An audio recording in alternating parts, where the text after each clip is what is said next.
Gurudev ki jai, Sriman Mahaprabhu ki jai, Shri Sachinandan Gaur Hari, Shri Radha Krishna ki jai, Shri Harinam Sankirtan ki jai, Leela Kavistam Vishnupad, Srila Bhaktivedanta Nai Goswami Maharaj ki jai, Shri Nitya Kavistam Vishnupad, Srila Bhakti Vigyan Bharati Goswami Maharaj ki jai, Shri Rupanova Guru Varga ki jai, Gaur Bhakta Vrinda ki jai, Gaur Premanand Hari Bo. So, pranam to all of you. Good afternoon. Welcome. And thank you so much for your presence here today. I'm very honored to have the opportunity of associating with each one of you and hopefully with the opportunity of rendering some seva to each one of you in the context of sharing Harikatha and nourishing your faith in the principle of Sri Guru, which is the main topic that has been selected for for today, Sri Guru-tattva, which in itself is really a bottomless ocean that impossible to fathom completely. Like Vedanta Sutra say, ikshate na shabda. When speaking about the absolute, ikshate na shabda. Someone will say, there's nothing you can say about the absolute because it's the infinite. So how can you dare to put the infinite in words? But we Gaudias will understand ikshate na shabda as there's nothing we can say enough about the absolute. But we will try our best. we'll have to say something, even though our attempt will be nonetheless not definitive. There is always something else that can be said about the absolute. We have to say something. Buddha said the same when he was praising Vrindavan, Brajavasis, after having darshan of the degree of devotion found in Braj.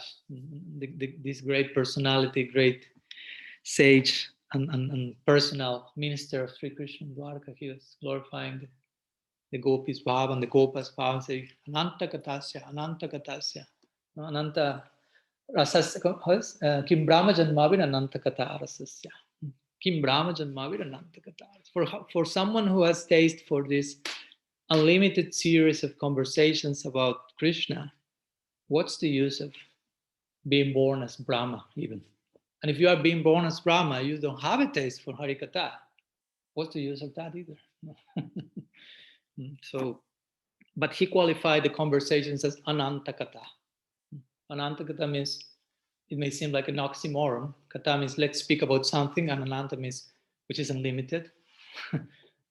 So the implication is we will speak about something, and we will never speak about that something, because that something is unlimited. So the beginning of the project has no end. So that's the generosity of Sri Harikatamrita. It's an ongoing process that projects into eternity. And that's our hope, not only Harikatha as a means, but as a goal unto itself. That's what it's called Anantakata, Harikatamrita or Anantakatamrita. Amrita means, of course, nectar, something that implies some considerable degree of sweetness, but Amrita also means immortality. So it sounds, Harikatha is transporting us to Amrita, which means transporting us beyond mortality and giving us a positive taste, a positive sweetness to relish above immortality. So Harikatha for us is a post-liberated status. That's the very beginning of the Bhagavatam. The whole Bhagavatam, in one of the most important verses. Yesterday I heard that my Guru Maharaj say maybe this is my favorite verse of the Bhagavatam. The third one, Nigama Kalpataror Galitam Phalam, and so on. And at one point says, Pibhata Bhagavatam Rasamalayam, which basically says, this Bhagavatam, which is as we know, the mature fruit of the desired tree of Vedic knowledge, is so sweet that you should drink this fruit, even after immortality. Rasam alayam. Alayam means immortality, and after that, keep drinking. And what if this fruit is too sweet and you drink it and you become intoxicated and fall to the floor as drunk? When you recover from your drunkenness, you say? drink again. How do you say in English? House invites another second cup, whatever, another second cup. And you fall again unconscious, drink again and drink again. That's our drunk prospect into eternality, basically, relishing this Harikatha. So the topic of Sri Guru in this connection is crucial, because by the grace of Sri Guru, we somehow enter in touch with the principle of Harikatha. We are being carried in the waves, in the current of Sri Harikatha. Basically, the Guru, Sri Guru is the bearer, the one who bears. Sorry, I'm practicing my English with you. You will have to forgive me. The bearer of Harikatha, the personification of the deliverance of the divine discourse. Because as we know, Harikatha is not just information, but there is information, but it's information which implies transformation. So here we are not together just to be informed about something, but that information has the potential of transforming our hearts. So in this way, we start to glimpse what's the implication of the Guru. It's someone who will inform, who will educate, who knows Shastras, we will see in theory, but who has deep insight about the implications and the depth and breadth of Shastra. So that information that he or she will deliver will touch our hearts to the point of to create transformation. So there is information coming from Sri Guru, but foremost and most important, there is transformation. His discourse will touch a chord in our hearts. So Guru-tattva, or the title of today's talk is Guru-tattva, which in other words will be the truth about Sri Guru. It's really crucial, too crucial, let's say. It's that type of tattva which, if properly understood, that will guarantee all success in the bhakti marg, the devotional journey. And if misunderstood, may guarantee exactly the opposite, basically. It's a very delicate department that really needs proper attention, special attention. It's not so easy. Someone once asked to push up at Bhakti Rakshakti Dev Goswami Maharaj. So is the Guru Vishnu Tattva or Jiva Tattva? To which category does the Guru belong to? Is he God? Vishnu Tattva means, or is he Jiva Tattva, or he's Jiva, a soul? So what do you imagine that Srila Sridhar Maharaj replied to that? Knowing Srila Sridhar Maharaj. Srila Maharaj was a man of grace, basically. So he said, Guru Tattva is, Guru is not Vishnu Tattva, Guru is not Jiva Tattva, Guru is Guru Tattva. Both and between. Another way of putting that is, was close to that. So it belongs to a category of its own, if you will. So and that requires a special attention, because it's a very unique combination of Bhagavan and devotion for Bhagavan. The two of them, Sakshat Hari Bena Samasta Shastra on one side, but Kintu Bhat Prahur Japriya Ivata says Vishwanath Chakravarti. So Sri Guru is Bhagavan himself, and at the same time Sakshat Hari, he's directly Hari. Now we'll explain in which sense. But Kintu Prabhur Japriya Ivatasya. But he's also dear to Hari. In other words, he has love for him. So he's a combination of Krishna and a devotee of Krishna. And according to the to the level of our approach, to the degree of our insight, Guru will appear in different phases in our life. So we'll be discovering, no problem, we'll be discovering different layers of revelation. So Guru is Krishna in the sense of he's basically Krishna in a representational way. Guru is representing Krishna. He has love for Krishna. So Guru is a personification of love for Krishna. And wherever there is love for Krishna, there is Krishna. That's the way to catch Krishna. You want to trap Krishna, if you will, capture Krishna, go where there is love for Krishna. There we have Krishna in his most real presentation. He says, Naham tistami vaikunte juginam hridaye suva tatratistami narada matkayanti tamam bhaktya. See, I'm not in Vaikuntha. I'm not in the heart of the yogis or Narad. I'm there when two or more of my devotees get together and sing my name with love and devotion. That's my favorite place of residence, if you will. I'm those hearts. Sadabo hridayam maham sadunam hridayantaham madanyanti na jananti naham tibyu managapi, he says. I'm in the heart of my devotees. They are in my heart. In other words, I'm their hearts. They are my heart. I don't know anything apart from them. They do not anything apart from me. That's the in-love situation Bhagavan is with his devotees. And his devotees with him. Like the famous image of Sri Hanumanji tearing apart his chest. And you see there, Paramatma is no longer there. Generally, we hear Paramatma is in one's heart.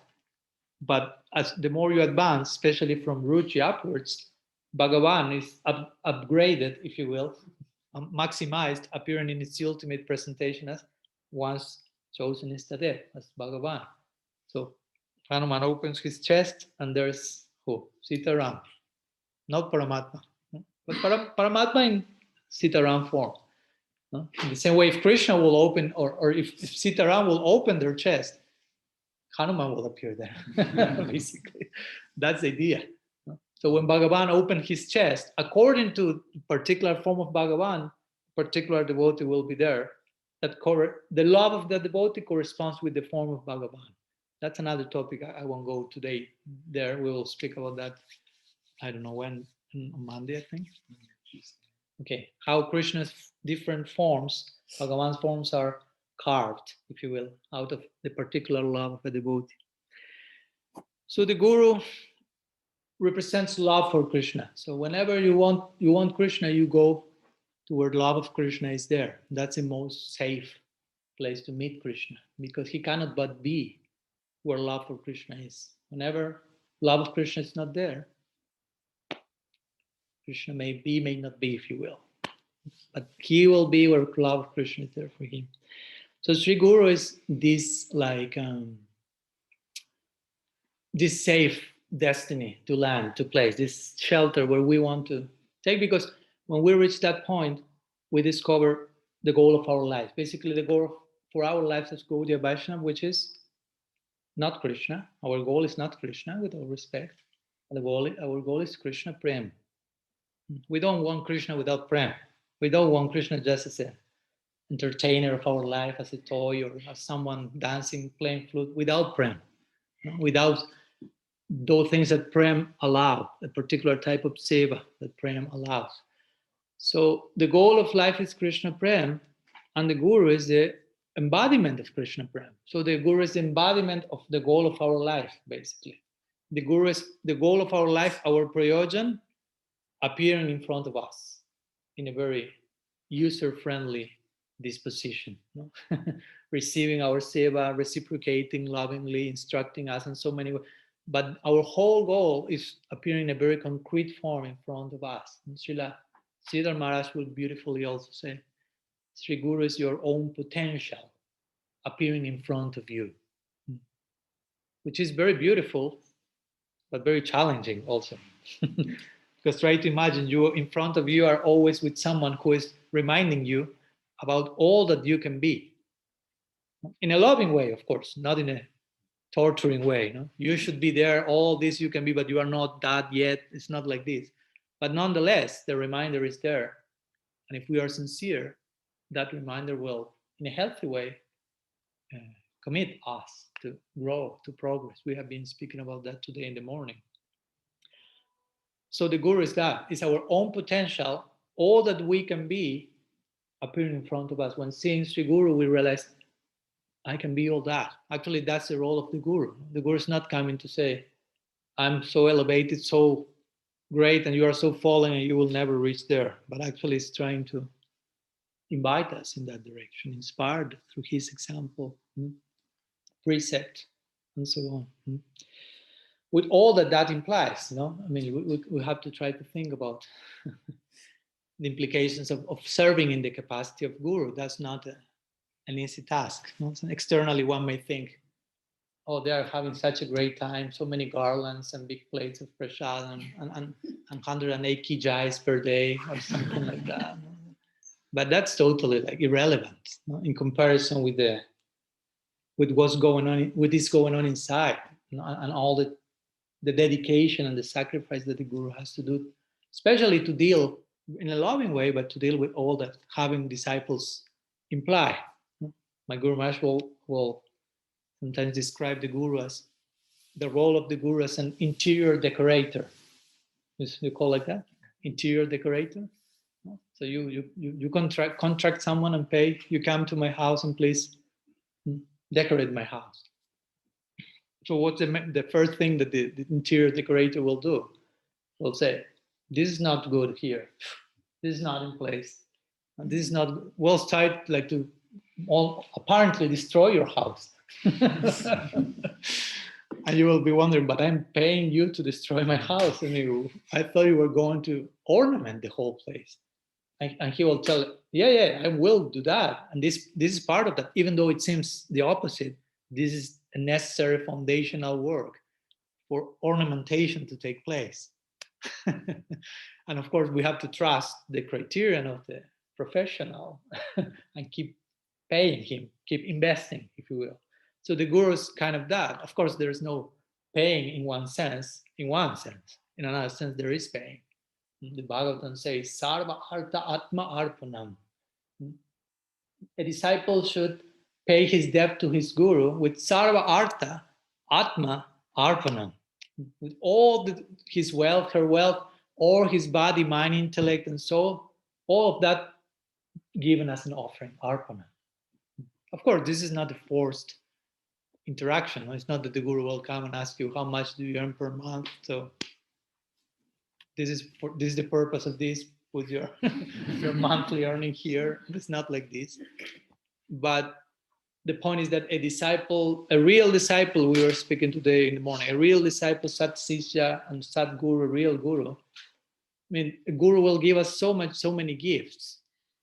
And each one of those gifts is totally invaluable. So the disciple will really feel, actually, even if I give all that I have, I'm still in debt, strictly speaking. If I really appreciate the nature and quality of what is being given, no matter what I give, I'm still in debt. Actually, the more I give, the more my debt increases.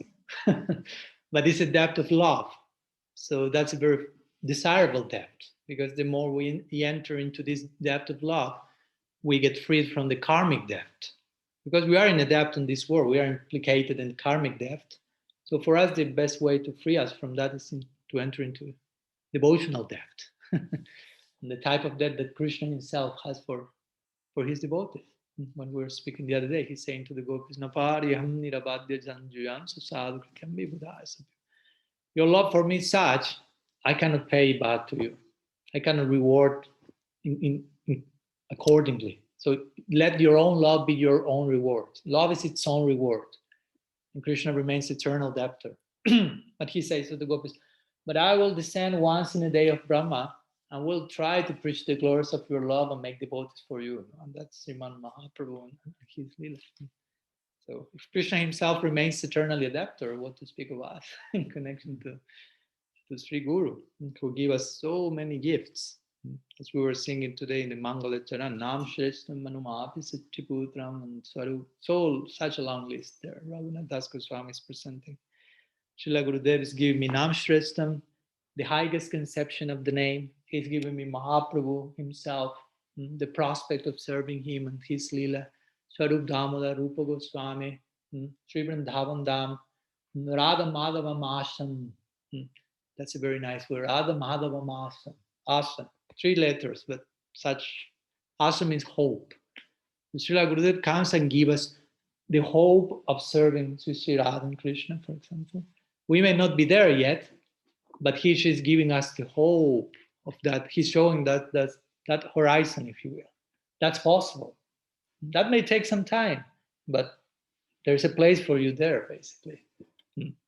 So as here recently, Prabodhananda Saraswati was praying like that. He said, even if I leave this body and I cannot attain the goal of my life, in that case, he's praying to Sri Radha in Manjari Bhav, his Radha Rasa Sudani. He says, if I cannot attain my goal, my desired goal, let at least, please allow me to die with the hope of attaining that goal. At least let me remain with that hope. If I can die, leave this body with the hope of such an ideal, my life is successful. Because the hope, of course, guarantees I will attain that eventually. So Sri Guru is giving us that hope, injecting us that new vision, that new prospect of reality. And we need hope, for sure. I mean, when you lose hope, everything is over, basically. People end their life when hope is no longer there, when there's no more purpose, no more meaning. So hope remains showing us there's purpose, there's meaning, the ultimate purpose, the ultimate meaning. So again, the Guru is coming, going back to the example, as an interior decorator. So we as disciples have a role to play. That's something I would like to speak today. I mean, when we speak about Guru, we have to speak about disciple, because one implies the other.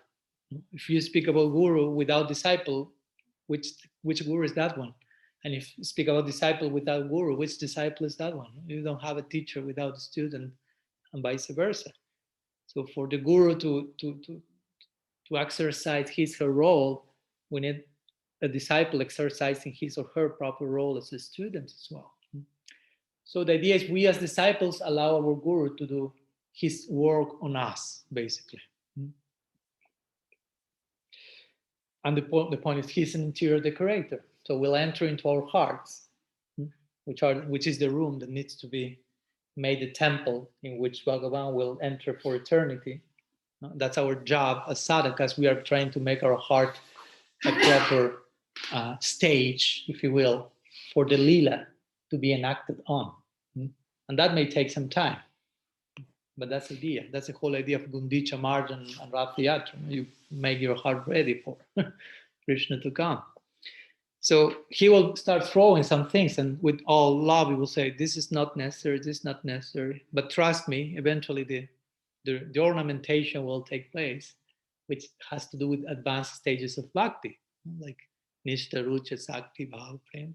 But in the beginning, we are in an Artha Nibriti, Bhajana Kriya, and we need to deal with all the messiness of being an intermediate practitioner, if you will. We have to fix it, and we have to allow the interior decorator to do his job.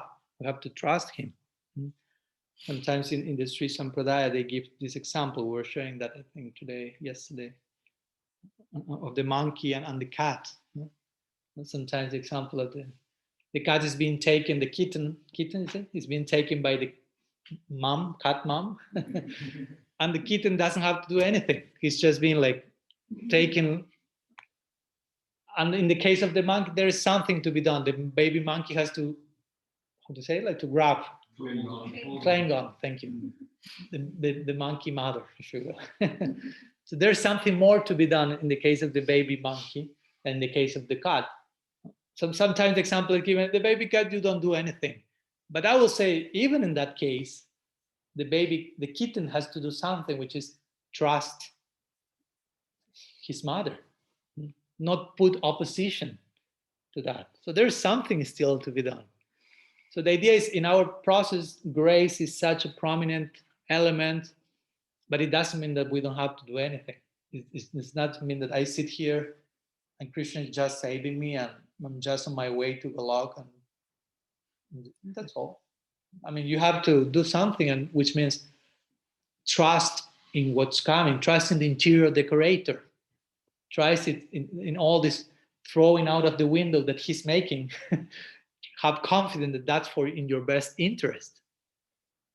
And sometimes we don't have that trust. So there's something we have to do in that connection. Once Srila Sri Maharaj said that also very nicely. He said, Krishna is giving everything is being given to us like in a golden plate, in a very extremely generous way by Mahaprabhu and his followers.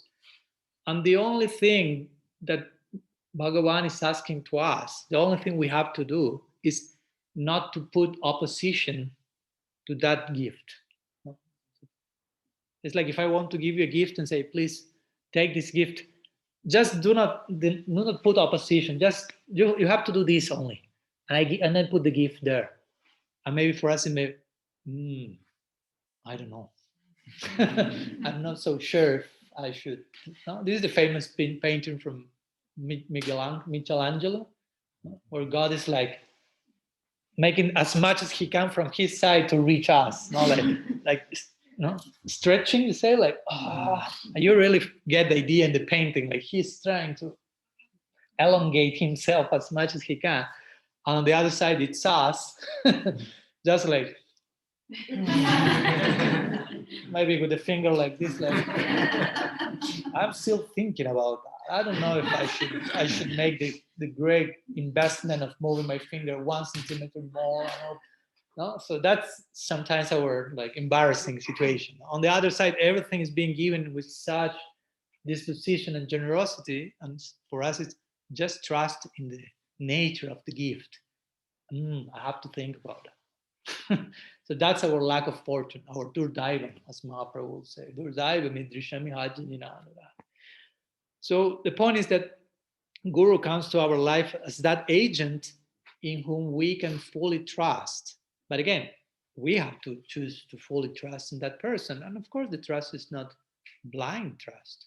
It's a process that will develop in time. That, for example, why Srila Sanatana Goswami, but he will recommend, of course, this is in 500 years back in the dynamics of those times, that somehow that should be applied nowadays ideally, which he said, ideally guru and disciple should live together for 1 year before committing both to a relationship as guru and disciple. Again, not like a fixed rule that everyone has to do it exactly like that, but the gist of the thing is they need to get to know each other, because guru disciple means a commitment during lifetime commitment from both sides. And it's a relationship, so you need to know the person. You may get to know a person, you may go to a lecture and feel something special, unique, even extraordinary. After 5 seconds of meeting a sadhu, that can happen. I'm sure it has happened to many of you. It has happened to me. But maybe you may need to reconfirm that extraordinary experience after some time of knowing the person, when you can really feel, okay, I will invest all my life in this direction, because that's what it's all about in connection to guru and disciple, because the guru is fully investing him or herself in relation to his disciple. That's what we should understand. It's not that, oh, they are asking me as a disciple to give myself fully and the other person is not doing the same thing. No, it should be happening already from the other side. And now we are invited to reciprocate, as we say today in the morning when we are chanting Hare Krishna. It's not that, okay, I'm taking the initiative here and hopefully Krishna replies to my call. No. It's not like that. It's because Krishna took the initiative, you are chanting. No, he extended himself first. And that's why you are saying Hare Krishna. It's not that out of your own initiative, one day you say, okay, now I will become a Gaudiya Vaishnava. No. Gaudiya Vaishnava is a knock on your door. And now we are trying to reciprocate that approach. So when we are chanting, it's not because I'm beginning the whole relationship. No, it came from above first, and now we're trying to give something back. So we shouldn't be too much like attached to why nothing is coming back from my chanting. No, already something happened, and that's why you are chanting. Say that again. That when we are sometimes chanting, or whatever, beyond chanting, whatever practice, sometimes we may be having too much expectation about how Krishna replies, what will happen in return, without understanding that already something happened before I started chanting. And that's why I'm chanting, because something happened before, because Krishna came before. He knocked on my door through the sadhu, the Vaishnava. And that's why we are like I always say, the first time I was in a kirtan, I was singing and dancing and saying, how did I reach here? What happened? I mean, it was not in my plan last week. I mean, what happened in between? I was not planning to end in this situation, but somehow I'm here and it feels good and I want to stay here forever. So, so again, there are certain attributes that are to be expected from the guru. There are certain attributes that are to be expected from the disciple. Interestingly, all the main verses in Shastra that describe Sri Guru, interestingly, are the main verses. All those main verses also describe the disciple. For example, let me share with you some brief ones, main known ones, one from the Mundaka Upanishad, one from the Bhagavad Gita, and one from the Srimad Bhagavatam. The three of them are mostly the same verse, interestingly, the same principles, with different slightly nuance. So Mundaka Upanishad says, Tad Vijnanartam Sagurumi Bhavigachet Samit Panishratriyam Brahmanishtam. Gita says, you should know this one. Tad Vidhi Pranipatena Sevaya Padikshanti Tegyanam Jnana Sattva Darshana. And Srimad Bhagavatam, we have Tashmat Gurum Prapadyata Jiknyasa Shreyautamam. Thank you so much. So mostly these three verses are saying the same, interestingly. Basically, they are depicting the qualities of the guru, the qualities of the Sishya, the disciple. Because again, the two need each other, if you will, for this interaction to be successful, Guru Sishya. So Mundaka Upanishad says, Tad Vijnanartam Sagurumi Bhavigachet. If you want to attain Vijnana Artam, if you will, the wealth of wisdom, of the wealth of realized knowledge, Sagurum Evavigachet. So it's speaking in the imperative there. Evavigachet means you have to surrender to a guru. Not like a guru is like an artificial imposition, but like when I tell you, try to find to get the tone of my voice. You want this, you have to do this. Not like I'm imposing that on you, but if you want this, you have to do this. If you want to swim, you have to enter the water. It's not like I'm forcing you to do that. Just I'm making this emphasis that if you want this, there's no other way apart from this. So that Vijnanartam Sagurumi Bhavigachet. If you want to attain the wealth of divine wisdom, you have to surrender, to give your heart to someone who is drenched in that. And how is your approach to that person? Samit Panit Swatriyam Brahmanicha. Samit Panit means you have to approach the person with carrying the wood for sacrifice, which is a typical symbol in Vedic tradition, the guru executing yajna, swaha, and the disciple in Gurukul carrying the wood from the forest, like Krishna, with Sandipani Muni going to the forest and daily bringing the wood for, which the gist of this is carrying the wood for sacrifice, because in practice you may not doing that seva in particular, but nonetheless you have to carry the wood for sacrifice. In other words, you are the wood for sacrifice. The swaha is you entering into the fire in a symbolic way. You are to sacrifice yourself. You are to give yourself in service, disposition to Guru. So first, all the attributes of the disciple, interestingly. Till now, nothing has been said about the Guru specifically, but disciple. And then, Shrotriyam Brahmanishtam. Then comes the Guru, very briefly, but everything is there, of course. Shrotriyam means he's expert in Shruti, in Shastra. He knows in theory the scripture, therefore he can teach that, and he can solve any question the disciple may have. And Brahmanishtam, he's fixed in Brahman. Brahman here means the absolute. He's fixed in insight. He does not only have theory, but realized knowledge, practice. So these two things that we spoke before. Then Bhagavad Gita says mostly the same. I will briefly mention them. Tad vidhi pranipatena pariprashnena sivaya. Padikshanti tegyanam jnaninas tattva darshana. If you want to attain, again, divine knowledge, approach a guru. Srila Prabhupada says, pranipat pariprashna seva. Pranipat generally means surrender to a guru, but Srila Prabhupada translates pranipat like approach a guru. So that's interesting because he equates approach a guru to surrender a guru. Like implying approaching a guru doesn't mean physical proximity. Well, you can be next to your guru for every picture of his visit. But it doesn't mean you are close to him. Silasira Maharaj will say, in the body of the Guru live so many germs and bacteria that are so intimately connected to him in physical terms. But that's not proximity in this more substantial sense of the term. Real anugatya, proximity, means I'm surrendered, basically. That's the whole idea of closeness with someone. So, Pranipat Pariprashna and Seva. Pariprashna means I will inquire in a humble way. This humble inquiry, as the Bhagavatam says, is the one that takes the Guru, Gurabo Guhyama Piyuta, to reveal all their secrets. When the disciple is humble, the Guru becomes pleased and reveals all that is in his or her heart.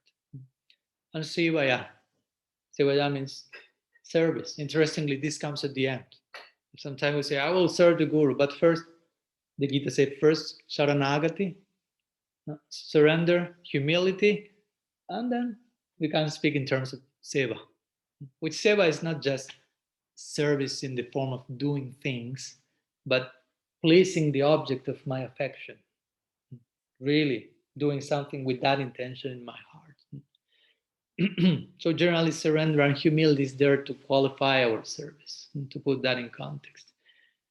So, sevaya upadekshanti te jnanam jnananas tattva. Then again, the qualities of the Guru. Most of the verses, what is expected from us as disciples. And then, jnananas tattva. The Guru is a jnani and a tattva darshan. Jnani in this case is not in pejorative term. Jnani means someone who has knowledge, like Shrotriyam from the previous verse. He knows Shastra, and he will teach on the basis of Shastra, the basis of revelation, and Tattva Darshana. He's a seer of truth. So he also has Shastra Chakshu, scriptural eye. So he sees reality to what revelation says, and through the insight comes from the result as a result of his practice. And finally, the last verse of the Bhagavatam that I quoted, I'm just being brief. Each verse may take much more, but what to do? I want to give some time also if you have questions on other topics. This verse is really quoted by our Goswamis many times. Tashman Gurum Prapadita Jiknyasa Shriyotamam Sabdi Parichanishnatam Brahmani Pasamashram. The Tasma, therefore, of course, therefore means there's something being said before that verse. Therefore, you should surrender to a Guru. Therefore, the previous verses are implying when you have like exhausted your experience on the material platform, how somehow you have understood the temporariness of this world is not enough for the eternal demand of the soul. Tasma, therefore, at that point, Gurum Prapadita, basically. You are in a good situation to Prapadita, to surrender to a Guru. We see this word surrender is coming. Ibabigachet, Pranipatana, Prapadinte. So Tasmat Gurum Prapadyata Jignasu Shreya Uttamam. And the qualification of the disciple is Jignasu Shreya Uttamam. The disciple should be inquiring Jignasu in the direction of Shreya Uttam, which means the highest possible, how to translate Shreya, like well-being and welfare of goal to attain, basically, benefit. So in other words, I shouldn't approach the Guru as a, I don't know, as a psychologist or as a financial advisor or as who I should marry, Gurudev, no? Which car should I buy, no? Or whatever. How should I invest in Bitcoin or not? Whatever. No? So many other relative areas of attention that is. I'm not saying you have to neglect them, but you don't have to see Guru as a magical answering machine for whatever question you have in mind or something. No, the Guru is to be approached in terms of bhakti and bhajan and questions concerning Shastra. And it's not, it's not that the Guru has to have an answer for every single question outside of that. You follow? Regarding politics, and it's not the Guru has to be expert in all those things, because sometimes if we expect all these other answers, we may get distracted and stop asking him the real questions. And we may get spoiled as disciples and just conceive the Guru in terms of I don't know, whatever. I have this necessity, I'm going to Gurudev, he will say something, and we forget to really inquire in the direction of Shreya Uttama, which is the ultimate goal to attain. And if someone needs therapy or whatever other thing, they can go to that, no problem. But it's not that the Guru necessarily has to provide all these other features of life. So it's important to understand what to expect from the Guru and how as disciples approach that. So Jignasha Shreya Uttamam, and then comes the qualities of the Guru in this verse. Shabde Pari Cha Nishnatam. So the Guru is Shabde Nishnatam Pari Nishnatam. Nishnatam means, how do you say this in English? Drenched. Drenched. Yeah. So the Guru is Shabde Nishnatam Pari Nishnatam. Shabde means, refers to Shrotriyam or to Shastra, to the Sabda, to the divine sound. He's drenched in Shastra, if you will. He's really familiar with what Shastra say. He's expert in quoting Shastra to reply our doubts. And in other words, the Guru has to be promoting what Rupa Goswami called Shastriya Shraddha, which means we have questions and the reply to those questions will nourish our faith by quoting Shastra. That's the point. If our faith in Bhakti is not developing by hearing what Shastra says about that, then our faith won't be Shastriya Shraddha.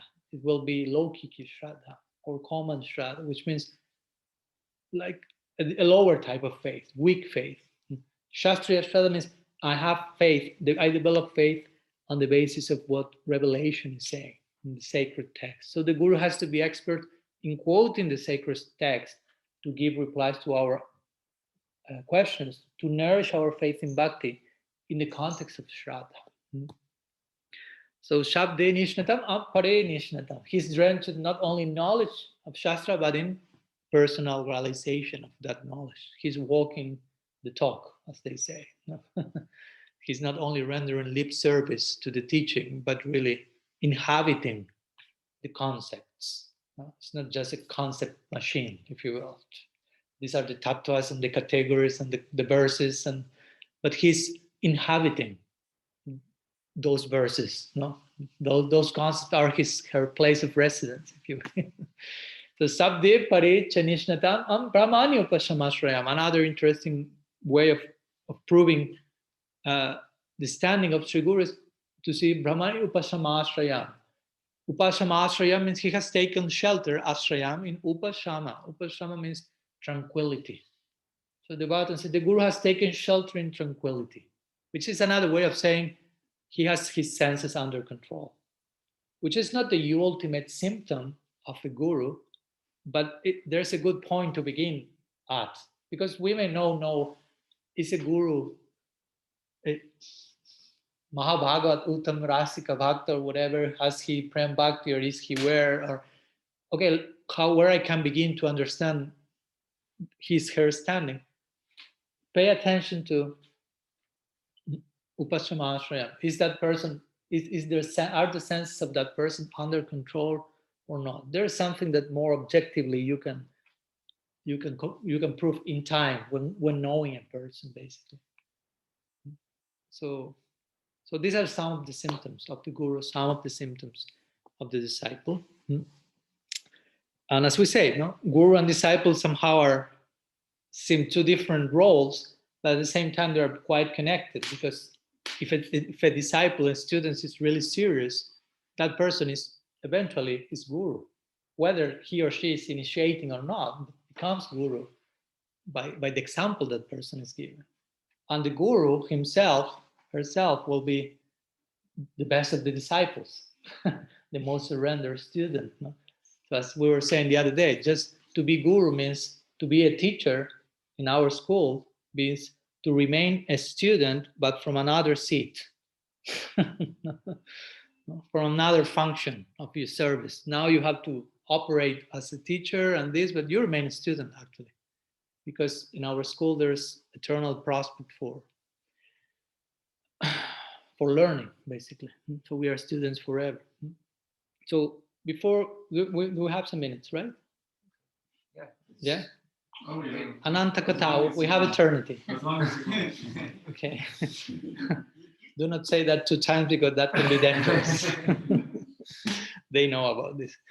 So the point is, I was informed, of course, some of you already have taken shelter in Sri Guru. Some others are in the process of doing so and are in that transition period when one is like wondering, should I do that, not, whom, how, when, and all these questions, which is okay. It's great to take your time and not rush in any particular direction, like just following a fashion or because of social pressure, like I'm the only one who's not initiating the group or something like this.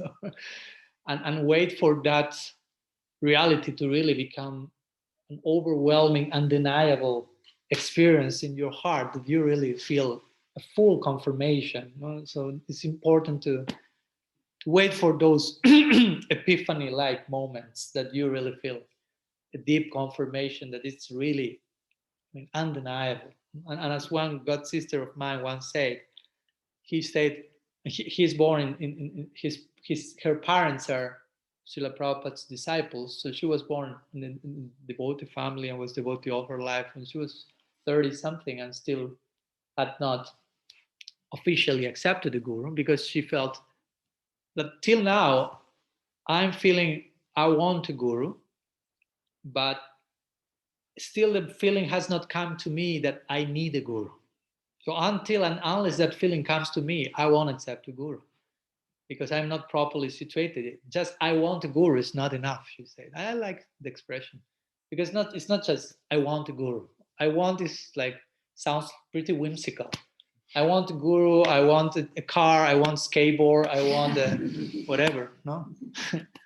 A gulab jamun, I want. But it is I need, to reach that point when you really feel this is a necessity for me. So that will take you to take the whole situation much more seriously and not just like go into the market and let's see who are available. Oh, I like here. I pick one of them. Give me one sadhu in that from that whatever. So the point is we should ask to ourselves, what's the reason for a guru, or what we are looking as aspirants, what we are looking with when we are looking for a guru, because that's important to know.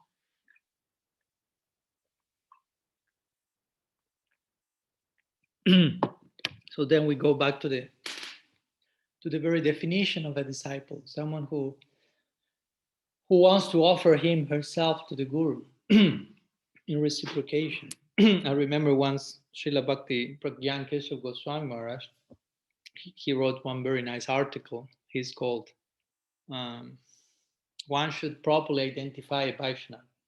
You should read it. That's very interesting. Quite long, but very interesting. So at one point, to make a long story brief, he's mentioning there are many qualities in a Vaishnava, but there's one quality that puts all the other qualities in perspective and that makes all the other qualities Vaishnava qualities. Because many of the qualities of the Vaishnava, you can find them in other people also. Tolerance, humility, compassion, on some level or another, those qualities are there in many places. But the quality that makes a Vaishnava what he is or she is Krishna Ika Sharanam, which means exclusive surrender to Krishna. So that's the Swarup Lakshan or the Vaishnavata. What makes a Vaishnava a Vaishnava? Taking exclusive shelter in Krishna. I'm not worshipping any other gods or goddesses in other direction, but full faith in this direction. And once that's established, all the other qualities, humility, tolerance, compassion, will express themselves from that particular angle. So, and then he's saying, so when we as disciples are approaching the sadhu, we may feel inspired by the qualities of the sadhu because the sadhus have so many qualities. But we should understand the foremost quality that makes a sadhu who she is this exclusive surrender to Krishna. Because if we are not appreciating the surrender of the sadhu, and we are just appreciating other qualities without appreciating the surrender that puts all the other qualities in context, he says, we may be enjoying our senses through the qualities of the sadhu. No? Oh, he sings so nicely, or he has this quality, he's so tolerant, and and this, but we won't feel ourselves committed to ourselves develop those qualities. We are just like, oh, this is so nice, you are so tolerant, keep being tolerant, and if possible become more tolerant, so I don't have myself to become that tolerant. So we complement each other in that way, basically. That happens so much, like, oh, you are like this, and when people start to glorify you too much, you start to suspect a little bit, like implying, it seems that this person wants me to praise me so much because he or she's not willing to develop those things he's praising in me. So he wants to say, no, tolerance is beautiful in you. No, I'm so falling, I cannot follow that. But you are. So sometimes we use this type of false humility to be evasive of our commitment. So he was saying this point: if you are seeing Sri Guru or the sadhu, and you are not, your main focus is not in this main quality that makes the sadhu a sadhu, Krishna Eka Sharanam, exclusive surrender to Krishna. If you are not appreciating that exclusive surrender to Krishna, and you are not inspire yourself to surrender to Krishna, then what you are looking for, what you are seeing, something else. You may be, again, exploiting the sadhu for your own enjoyment also, only. It's a subtle thing. You see, it's very subtle. It's not just externally. It may seem like Jai Gurudev, Jai Maharaj, Jai Prabhu, Jai Mataji. Oh, how nice! How nice the class was. Very nice. The katha, the kirtan, and this.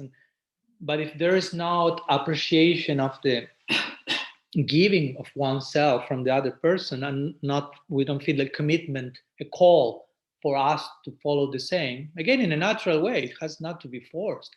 But if that transaction is not taking place organically, naturally, then still we should wait. I will say, at least we should wait before saying I accept the guru, because we have to feel that call in one direction.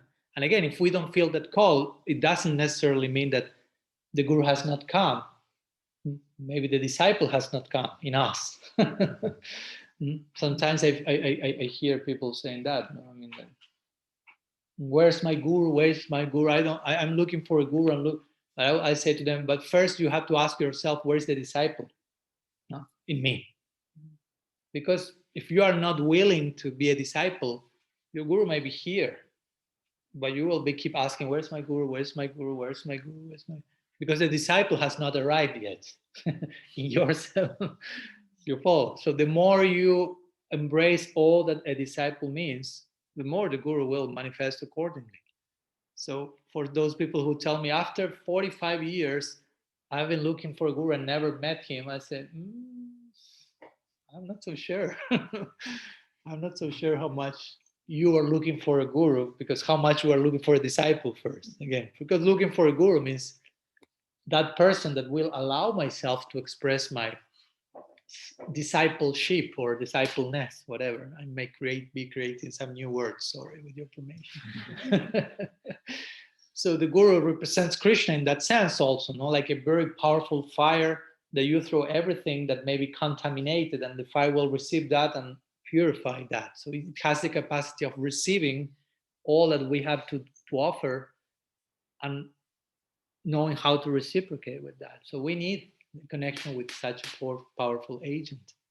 But we need also to understand the idea with the guru is if totally giving of ourselves, totally entering into a discipleship, understanding there's reciprocation in that connection. It's a two-way street.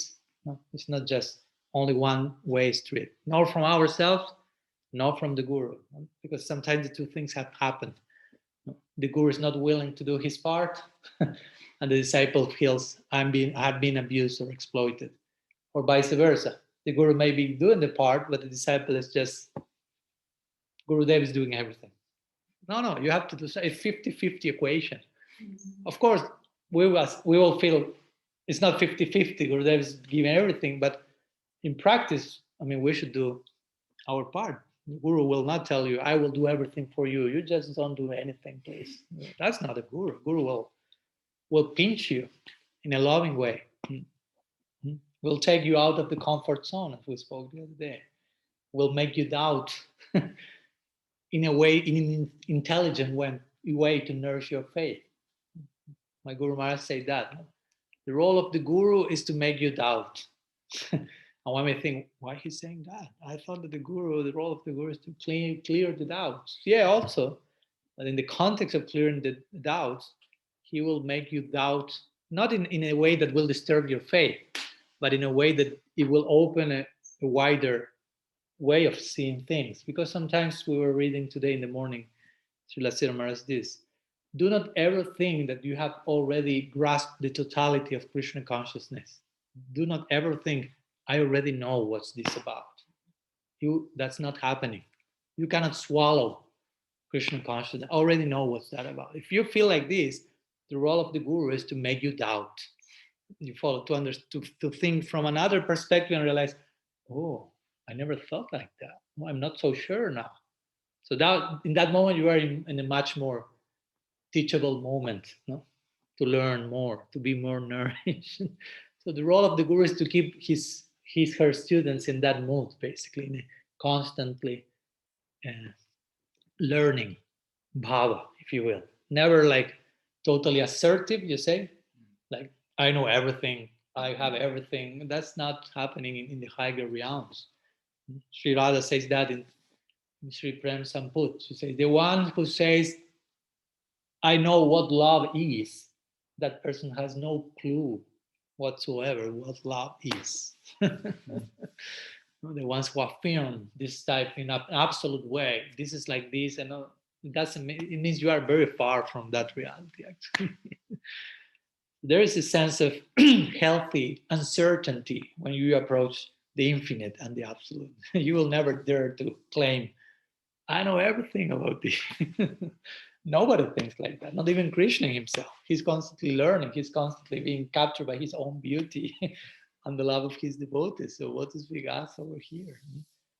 So, the role of the guru is to keep us in this teachable moment. But again, the role of the disciple is to keep in an introspective mode, always open to learn, always open to change, or always open to to recalculate our approach, a healthy sense of doubt, not to be so sure about ourselves in the sense that nobody can teach me anything anymore, basically, no? But to remain open to see things from a deeper perspective, and that's how we will be progressing, embracing a higher conception of bhakti, rejecting a lower conception, and tomorrow a higher conception and rejecting a lower conception. That's what we call progress.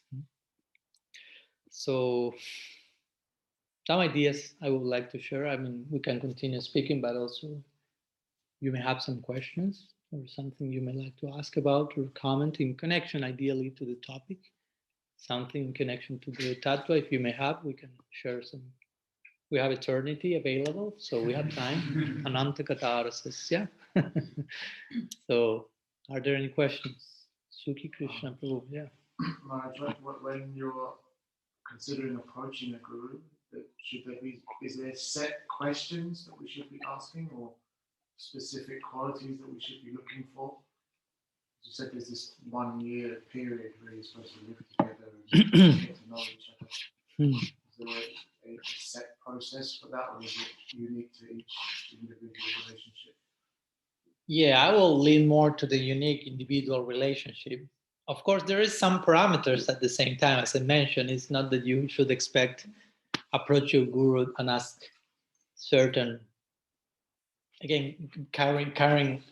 In the beginning, that may happen, and the guru, in his generosity, will understand that you may go to your guru with I don't know, very heavy emotional baggage that you are carrying, and your mother has just died, or you just divorced from your wife, and you want to kill yourself or something. I have seen that sometimes, and the person goes to the guru like, "Save me, tell me something. I'm going crazy."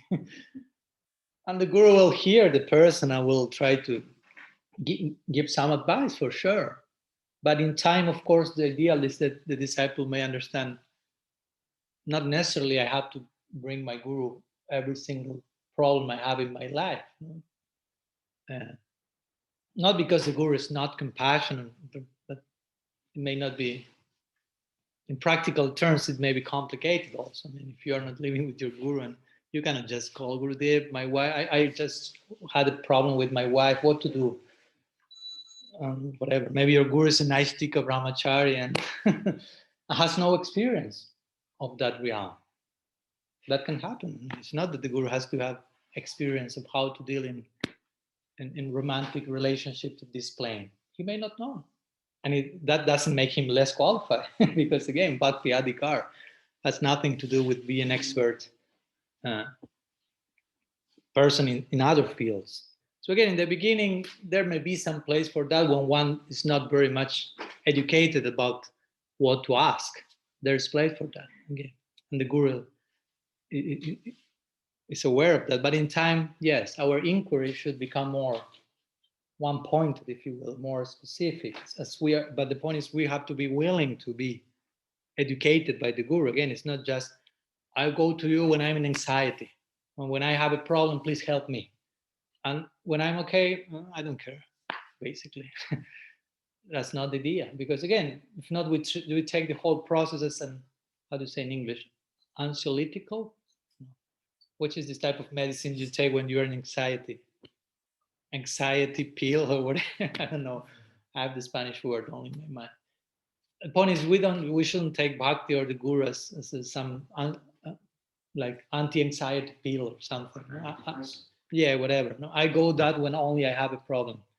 There's place for that. Krishna says in the Gita, Artha Jignasra Artharthi Jnanicha Bharatarsha. No, some people approach, different type of people approach me. The ones who are distressed, the ones who want wealth, the ones who want with knowledge, and the wise. And like implying, these four are not the same level of approach. A wise means someone who approached me wanting to serve me. On the other end of the spectrum, you have someone who approached me for money. God bless my work, bless my car, bless my whatever, new girlfriend. And Krishna say, well, we have to begin somewhere. So he accepts the approach and reciprocates accordingly. So my point is there is a point to begin in those things, but clearly that's not the ultimate goal to attain. So in time, our inquiry should progress, like any relationship. No, I mean, you can, a boy and a girl may get together in this world out of infatuation, basically, mutual attraction. But in time, I mean, the relationship should go deeper, because if not, the relationship won't be sustainable. If it's only physical attraction and so on, in time they will exploit each other so much that they won't be willing to see each other's face for a minute. So the depth is required for the relationship to grow, to sustain itself. But on another level, one could say relationship with guru may start in exploitative terms from one side. Maybe one doesn't have the intention, or one is not aware I'm exploiting, but sometimes we begin with that. We are not so concerned about serving, but about being served, because we came with so many necessities. I need this, I need this, I need relief, I need Krishna, give me this, Gurudev, give me that. And they will say, okay, we have to begin somewhere. So let's give. He's asking, here you have, here you have, here you have. But eventually you will realize, oh, this was not the real thing. Like Dhruva Maharaj, who eventually, when he got darshan of Bhagavan, he said, oh, I was asking him for a whole kingdom. And he blessed me with that. But now that I saw him, I realized that what I was looking for was like a piece of broken glass. And now I have seen a jewel, a chintan, a gem. In comparison, what's it in comparison? A piece of broken glass, a kingdom. So that's how it works. So sometimes Prabhupada will say that. Some people come to serve Krishna, some people come to be served by Krishna. And Krishna is so generous that he accepts that. And he's at least coming. In time, things will accommodate. So regarding the guru, that can happen. In the beginning, we may be mature. I mean, of course, if we already know how to approach, that's another thing. But if in the beginning we are like innocent and naive and do not know that much, it's not that you are an offender and you are a cheater, you are not approaching correctly, because that sometimes the devotees make it a little bit like intense in that sense. So if there is good intention and one is in that process, there is place for certain inquiries that are not the deepest, if you will. But in time, as any relationship, it should progress, it should become more and more deep and specific. And as you mentioned, it's more individual. It's not something that you can just like, this is like this, do like that, accept this and accept that. Ultimately, it's a transaction from heart to heart. So we don't have an idea how that will happen. If you, I mean, again, we spoke today in the morning. It's not something to be stereotyped. Like you just like can't control in advance how this will happen.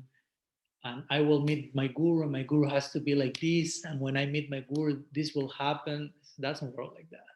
If you're really looking for a guru, means you have to be open to however the guru principle will manifest in your life. And it may take a form that it was the last form you expected. So many things can happen in the way, so many things. We won't enter into narrating each other's testimony, but so many things can happen. So many. Srila Samaras was saying that today. He said sometimes advanced devotees will fall back and the juniors will take the lead. So many things can happen. Someone may go backwards, not because they're falling, but just they're taking some space to then run and jump.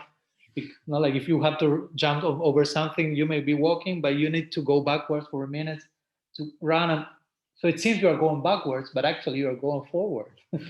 So there are so many things that can happen in the way. So yeah, it's pretty specific, pretty individual. So I wouldn't give like this is like this is like that, this is like that. But yeah, the basic parameter is the guru is to be approached in terms of spiritual knowledge and applying oneself into a spiritual practice for attaining a spiritual goal. And there is an interaction of education and service and humility and affection with the figure of the guru. But again, each guru has their own mood. So that's also to be considered. And one has to see, to expose oneself, how much do I fit into that particular equation. There's natures involved as well. The guru is interesting because the guru is, of course, a spiritual figure, but also the guru has his human side. So it does not to be neglected also. And particular nature. So that's also important to allow to happen. Then the Nara Lila, if you will. Krishna has his Nara Lila, his human-like pastimes. So he's showing their humanity can be integrated with divinity. And one is not to do away with the other. So we have to allow humanity also to happen in the guru, in ourselves. So our own Nara Lila, if you will. If you don't allow yourself your Nara Lila, how you will enter Krishna's Nara Lila eventually? So there can be, you're saying that personality types. Again, sorry? Personality types, the individual nature of the guru. There can be, even if the qualification is there can be still be incompatibility between guru and disciple. Or you know, if someone may be a qualified guru, but you may not be compatible with their nature. Yeah, that can happen. And that's important to separate, in the sense of, if there is no compatibility, it doesn't mean he's not qualified or I am not sincere. Not necessarily. It's just like, and there may be something relative again. There may be something regarding nature, regarding culture, regarding language, regarding how to say things. One thing is to have a guru from, I don't know, Orissa, another a guru from Hawaii, another a lady guru, female guru, male guru. All this, they are relative issues. They are not defining the adhikar of the person. They are not speaking about the devotional standing of the person. So we should be careful of not judging that Vaishnava according to those things that are there. somehow have a place. Sanatana Goswami, for example, in Hari Bhakti Vilas, at one point he mentioned something to the effect like a Brahmin guru, ideally, a Brahmin disciple ideally should have a Brahmin guru.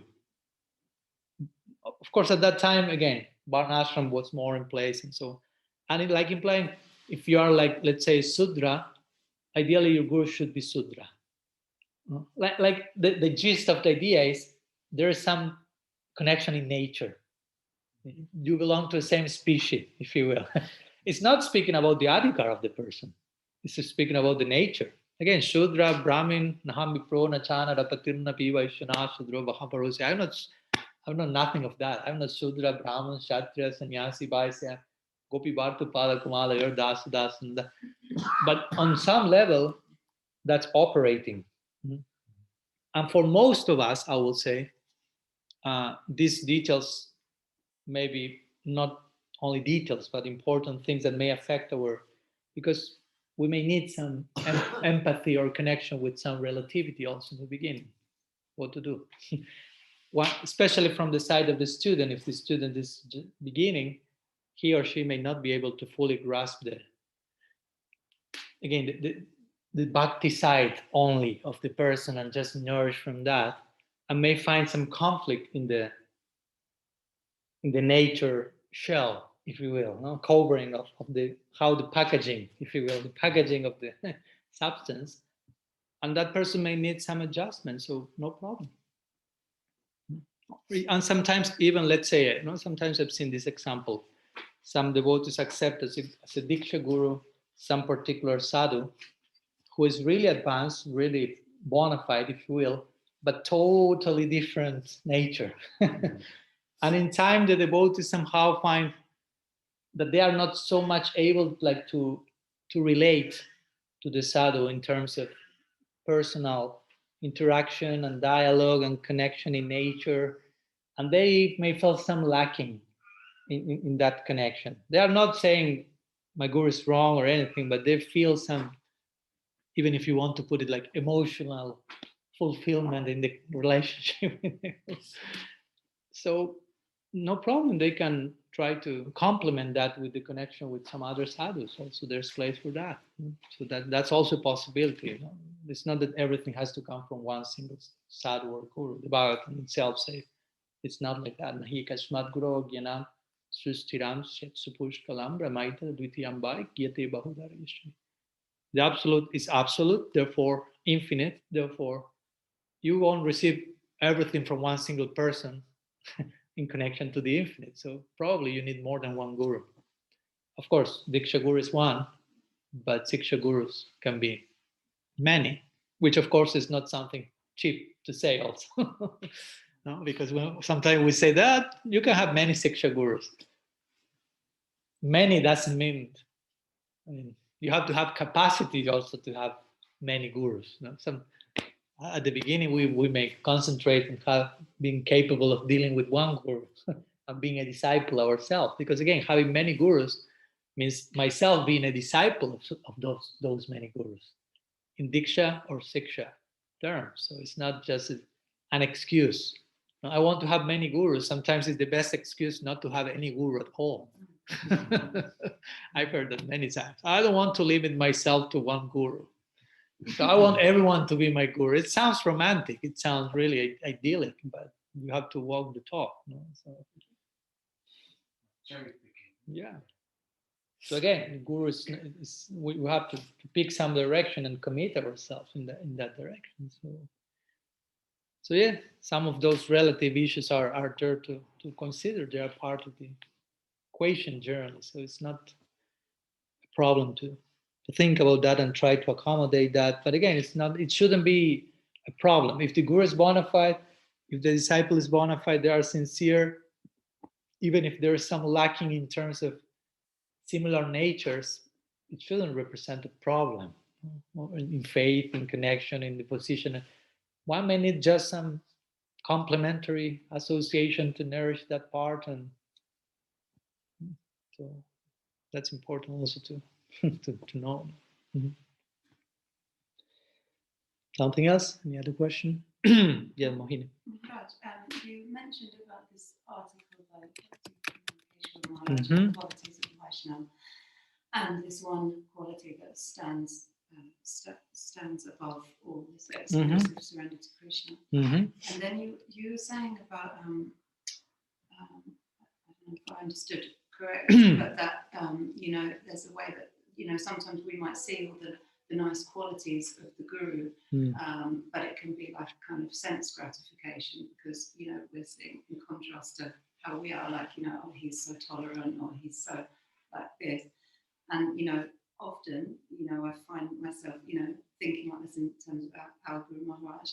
For example, I feel oh, he's so balanced, he's so kind, so what is like the proper way of like seeing those qualities so that it's not a kind of like sense gratification kind of. Yeah. Sorry, you're looking at your watch. Sorry? Sorry, I was laughing. I should do like this better, right?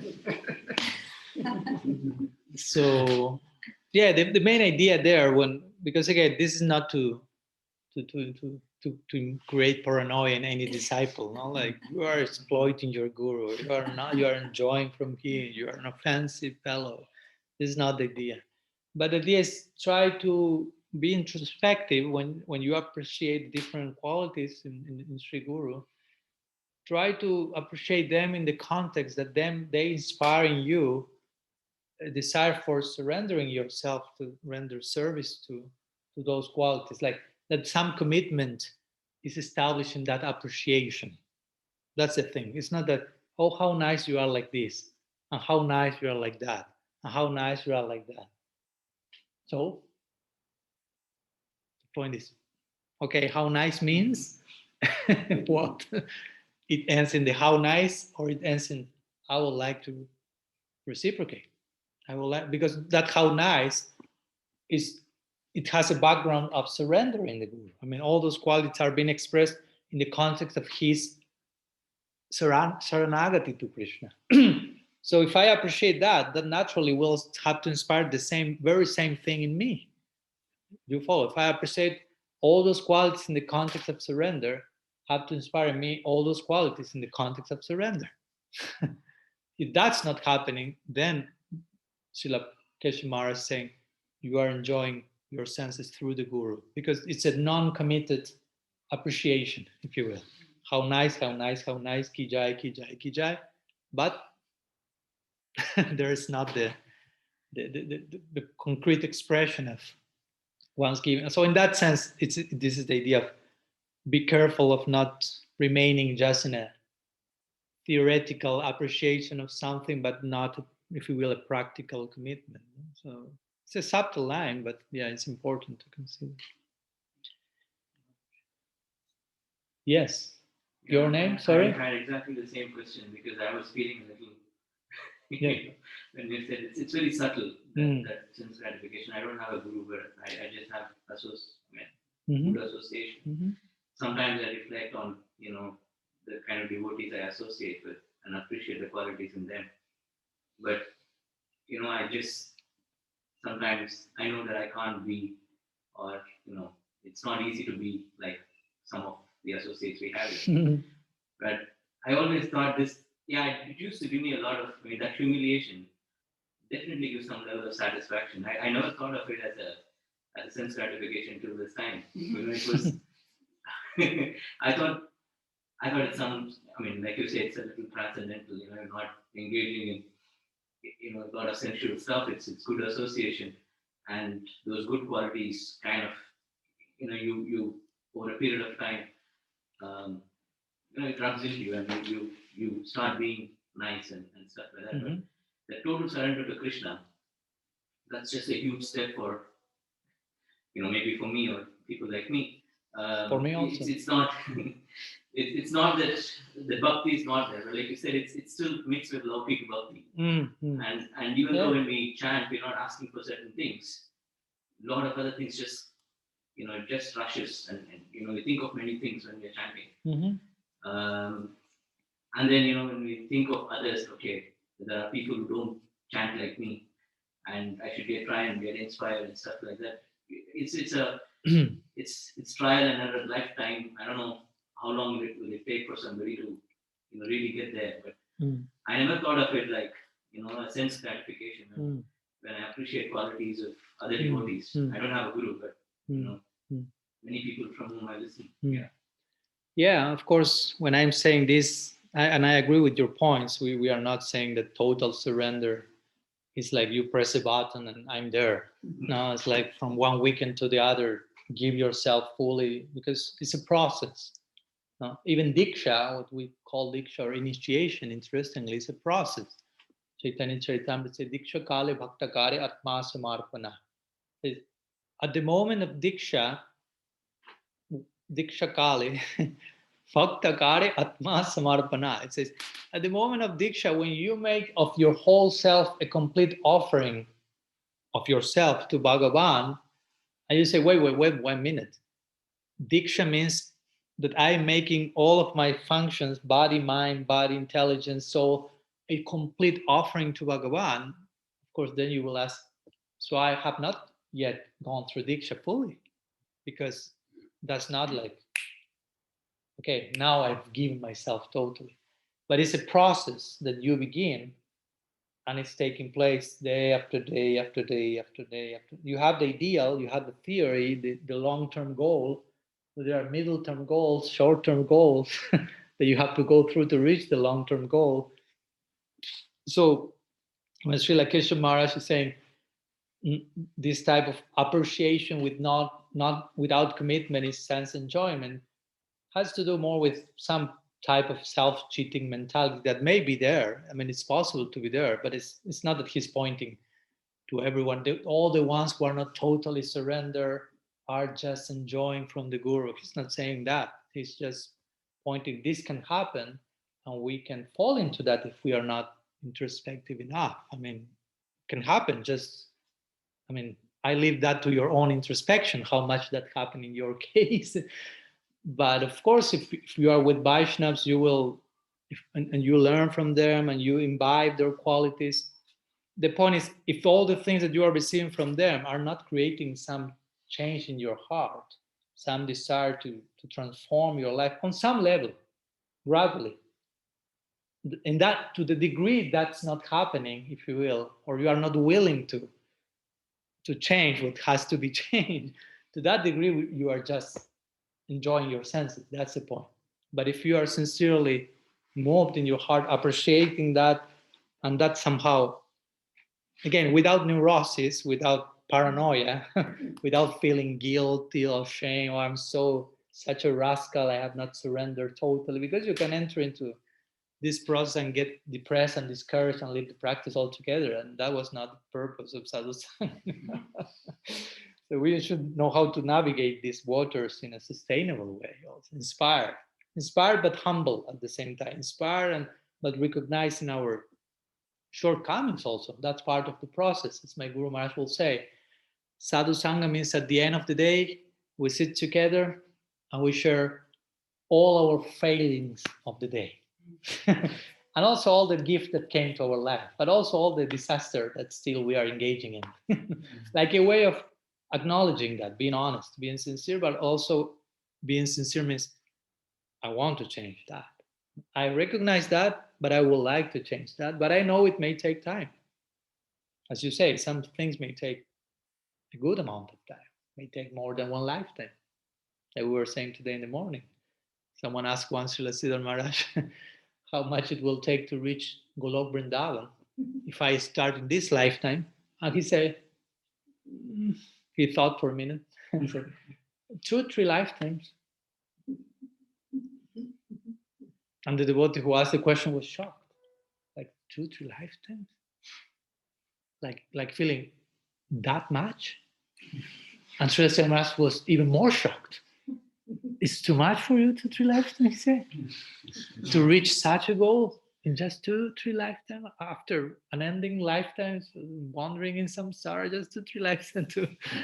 So one was more shocked than like implying, no, I mean, it's understandable that maybe in this lifetime one may not surrender totally or reach certain particular, but at least we have to be sincerely endeavoring for some progress, no? Wherever we are.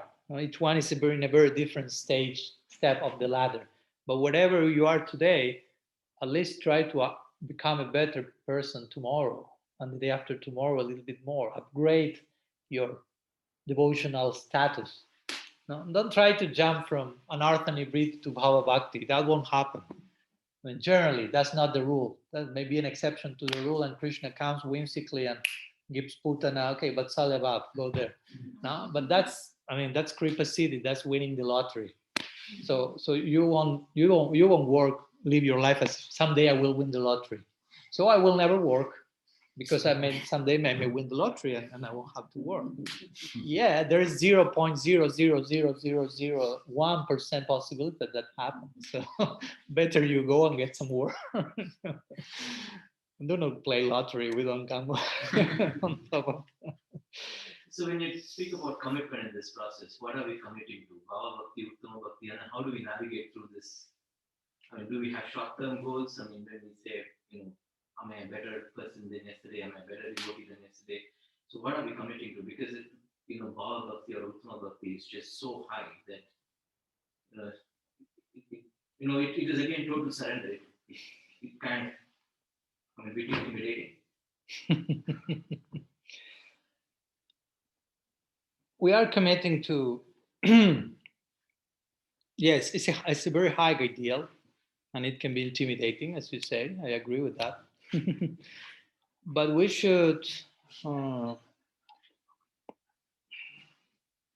to say, nonetheless, we should feel the blessing of entering in touch with such an ideal, because it's so high, and we feel we are so low and so far from that ideal, but somehow that ideal came to my life.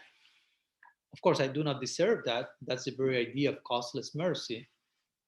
And that's a complex thing. Also, costless mercy means it's not a cheap thing, because costless mercy means something has come to my life. I do not deserve that. And no matter what I do, I will never deserve that. Are you willing to live with something that you will never deserve no matter what you do? You have to really swallow the humility pill for that. That's not easy, because you will be living for eternity with something that you will never deserve. Our ego doesn't like that too much. We want to deserve things. And that's why we fall, if you will, from this costless mercy circle and fall back into the deserving circle, which means karma, cause and effect. I do something and I receive what I deserve. You want what you deserve? Okay, karma, the realm of karma is for that. Realm of mercy is I'm not receiving what I deserve. I do not deserve that, but it's still coming. That's I call divine injustice. That's unjust. Unjust. Mercy is unjust. That's the only injustice in this world. There's no injustice in the world, strictly speaking, not in our philosophy, because there's karma, and karma is divine justice, perfect justice. There's no injustice. But if you like to speak about injustice, okay, we speak about costless mercy. That's unjust in a positive way. It's not just. No, I do not deserve that, but still it's coming. So my point with this is, yeah, it's overwhelming, it's too high, but it's coming. So, and it's so noble and so deep and so charming, and I'm such a rascal in my case, but that's still coming. So it's charming. It's moving my heart. I cannot deny that. It's still too high, but still it's coming. That's the constant paradox of the life of the devotee. That's what Rupa and Sanatan said to Mahaprabhu when they met him for the first time. He said, Apana jogya deki mone pauk shova tatapi tumara guna upajaya lova. He said, Apana ajogya deki. They say, we see ourselves and we feel ourselves totally unqualified. But at the same time, we cannot avoid feeling attracted towards your qualities. So we are greedy for your qualities, which those qualities are your mercy. We are greedy for your mercy, but at the same time, we feel ourselves, we are so low, fallen, rascal. But we cannot avoid feeling attracted to your mercy, but we are so falling, but we cannot avoid. So this is how the boat is rocking in these two directions. No, I'm so falling, but so much hope, again, hope because of your mercy, but I'm so falling, but so much. So which of the two will win at the end? Huh? How fallen you are, or how merciful is Mahaprabhu? What do you think? Is your fallen state more powerful than Mahaprabhu's grace? I don't think so. No matter if you tell me I'm the most fallen person on the planet, okay, whatever you like, but all the all the Jagai Madais put together, if you will. Jagai Madai Haiti Muni se Papisa Buddhisa Rakita Haiti Muni se Krishna Rakarata. I am worse than no problem. Still, Mahaprabhu's grace is more powerful. So that's an important point. All of our anarthas put together, condensed in one single point, doesn't match one drop of mercy of Mahaprabhu and his devotees. So even though what is coming from above is so high, so overwhelming, and I feel myself so low, at the same time that's coming in such a charming way that I cannot resist. So the rest is okay. So how can I deal with my life, with all the relativity of my life and all these other issues that are yet to solve, while at the same time such a high thing is coming and I cannot close the door to that. I feel the call. Krishna is playing the flute. I hear the flute call somehow. No? At the same time, I hear so many other not flute calls, so many other calls, neon lights in this world calling me. And still sometimes I run here and there and forget the flute, but the flute still, Krishna is always playing the flute. You will never open the altar and Krishna threw the flute somewhere else and said, I'm bored of this. I have been playing for eons and you're still not coming. He keeps, the same Mahaprabhu. He's always like this, reaching the highest waves of Mahabhav and trying to reach us with the hand. Mahabhadanya avatar. Giving the highest thing even to the lowest. That's the meaning of these two hands. So you will never see Mahaprabhu. We open the altar and he's like, this case has no hope, no more. No, he remains like this. So the point is we feel they are inviting us. No? Shri Radha always, no? She's also giving blessings always. So the point is, okay, the call is there. I can resist that. I may be far, but it's not impossible. It's difficult. I believe you. But difficult doesn't mean impossible. Do not fool yourself making these two words synonymous. Because easy on one, you have easy on this extreme, impossible on the other extreme. These two extremes are not healthy. Something impossible, I mean, it's discouraging. If you have to do something that is impossible, I mean, there's no point. But if you want to do something that is easy, also that's like boring, frustrating. Easy come, easy go. Yes. So what's the middle point between easy and impossible? Difficult. That's middle point. Difficult is not an extreme. Difficult is the real middle path. So we shouldn't get discouraged when something is difficult. That's the middle path. Discouragement is impossible, and it's not impossible. I mean, it may be impossible for us, but in connection with bhakti and bhaktas and grace, I mean, what is agatana, that's the capacity of Mahaprabhu, Bhagavan Shakti. So we should commit with the idea. We should feel this ideal came to my life, is blessing my existence. Even to, in theory, appreciate that. That's a big blessing. That's sadhana bhakti. Sadhana bhakti means to appreciate in theory the reality of bhava bhakti, prem bhakti. We are not there. We cannot imitate there. We cannot force our way there. But we can appreciate in theory, at least to begin with, the greatness of that. And that's so powerful. So powerful. And that will be a commitment. We will feel some commitment there. I mean, commitment means I want to align my life to get closer and closer to that goal, which still is far away.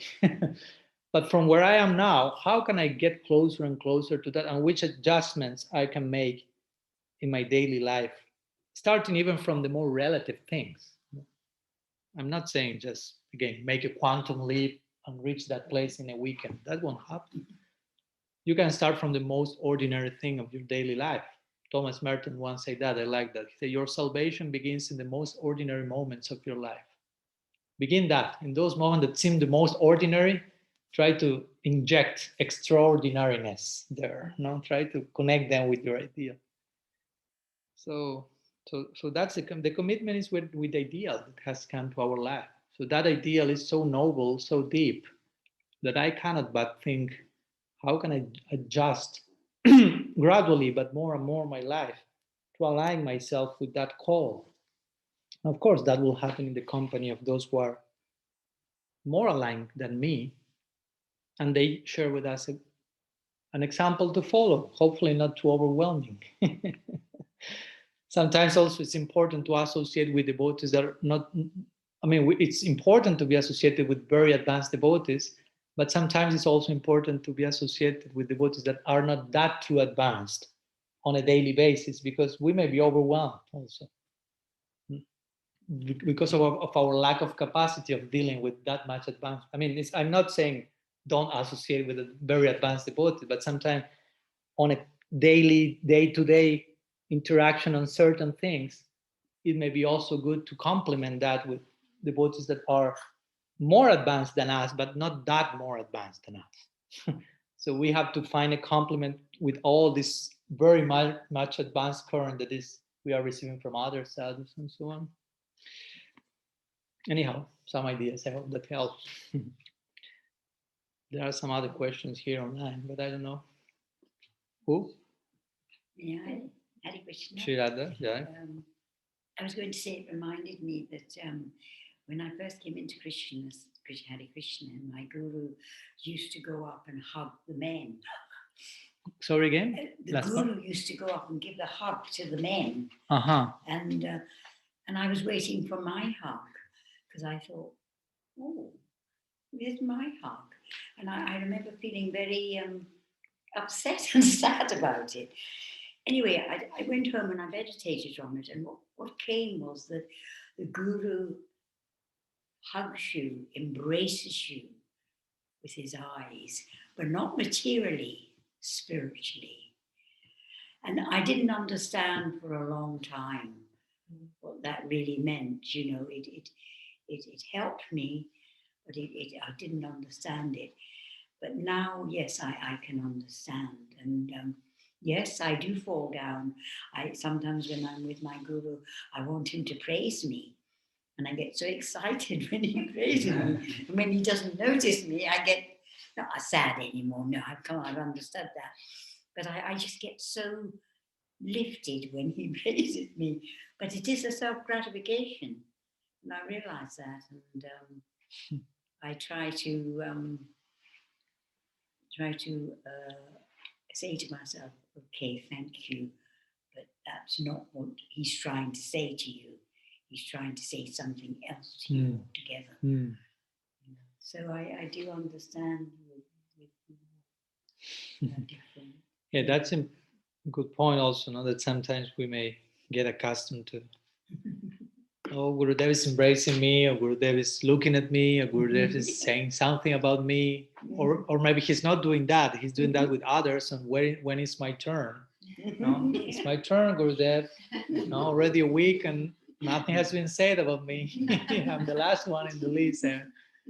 And sometimes even it's interesting because the Guru, in some cases, may be aware of that and may be just testing us, or even the Guru may not be aware of that, but Krishna is aware of that, and he acts through the Guru to as an instrument to put us in that particular test. So we in either of those cases we should feel like personally something negative, like why Gurudev's not doing that, because ultimately the point is he's not to do that. We as disciples should not serve the Guru in expectation of anything.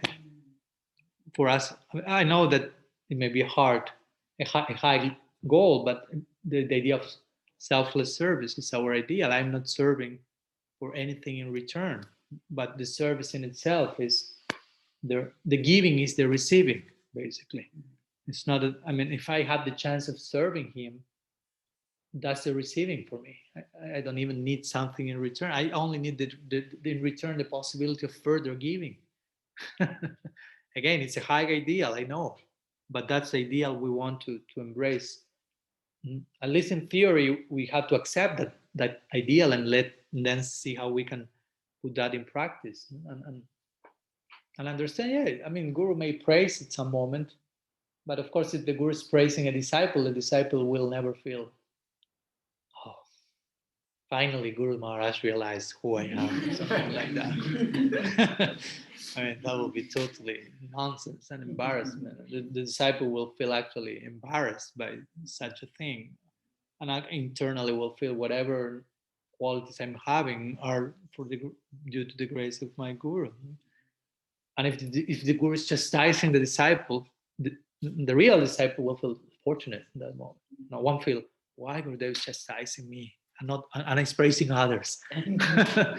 No, actually, you should feel, oh, Srila Srivaras gave this nice example. He said, he was making this point that Srila Prabhupada once he said, if the Guru is embracing you or caressing you or slapping you, in both cases, there is no difference. In both cases, he's giving mercy. Because whatever comes from that plane is non-dual. So it may take different forms, but the principle is the same. So we shouldn't be attached to the form that mercy is taking. No, embrace me, no, slap me, but no, mercy, whatever form it takes. I'm attached only to that being mercy, not to the packaging of the mercy. But Srila Samaras will say, but of the two, the chastisement generally is appreciated as a deeper level of mercy. Because you want chastise, and with this I'm not promoting masochism or something. Gurudev, slap me stronger, please. But you will only chastise someone you have a deep relationship with. I mean, generally, that should be the standard. You won't just walk and start chastising people that you just met 5 minutes before ago. But if you have deep connection with someone, and if you love that person, and you chastise that person, I mean, that will be in the context of loving the person. So you will feel such a deep connection. Srila Srivaras once said that. He said, oh, Gurudev is chastising me. That means that he considers me his property. And therefore, he concluded, I'm saved. If Gurudev considers me his property, I'm saved.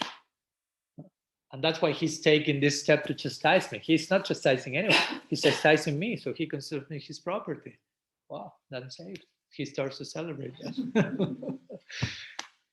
But again, we should have the vision to appreciate that, no? Because if not, you may be disturbed or whatever. No? So anyhow, there are some. Can I deal with briefly with some remaining questions? 5 minutes more, so we close there. There's 2 questions here in online. One from Greg. He's saying, how do we approach the Guru, knowing that we do not deserve the mercy?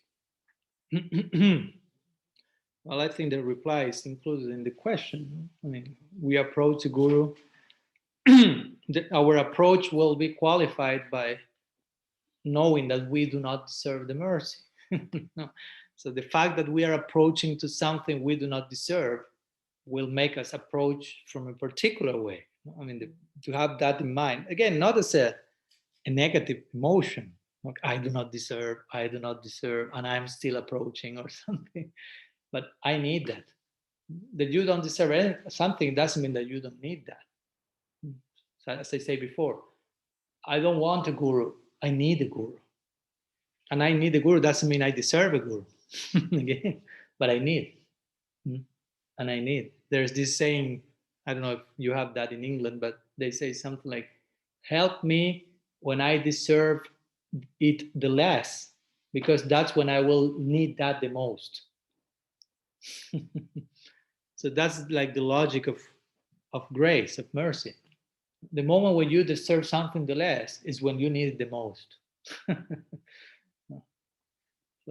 So we should approach with that humility. Again, natural humility, not like guilt or shame or this type of emotional dysfunctionalities, because we are approaching the Guru is our best friend, basically, our greatest well-wisher, our deeper sheltered. So we should feel deep confidence and deep hope, as we were speaking today.